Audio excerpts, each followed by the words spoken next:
Од денес започна бесплатниот превоз на пензионери и лица во социјален ризик во општина Македонска Каменица. Интересот е голем, вели градоначалникот Дарко Митевски. Едното комбе започна од Костиндол, другото комбе од Саса 2. Има интерес кај жителите од селските средини.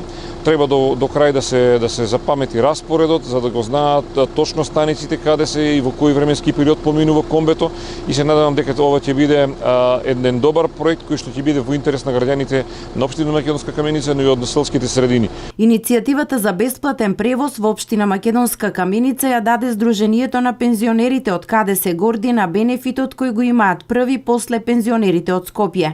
Ова иницијатива потекнаме кога избраваме мену советот, собранието на Сдружение на пензионери, потекнаме од тоа прашање, бидејќи гледаме дека по Скопје таму нам секаде се возат без пари и сакаме ние да спроведеме некоја иницијатива со помош на општината, со помош на градоначалникот, се договориме со Сдруженијето на пензионерите, со председателот на пензионерите и другите органи, за да се пушти кој комбе. Иницијативата беше наша од пензионерите, со помош исто што рековте со градоначалникот.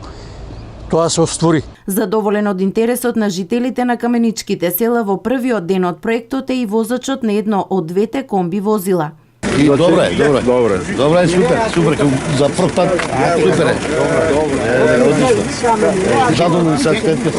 Петок е пазарен ден во Македонска Каменица и токму затоа овој ден е избран за бесплатен превоз за корисниците од руралните средини.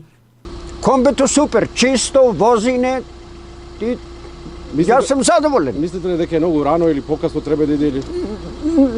Добро е. Од сабале ќе доеш, ќе заврша работа, час ќе заврша нагоре. Оти ја и туа живеа и горе живеа. Се јарно убаво е. Така. Двете возила кои од денес и секој нареден петок ќе вршат бесплатен превоз на пензионерите и лицата во социјален ризик, ќе бидат наменети за потребите на невладините и спортските организации во општина Македонска Каменица.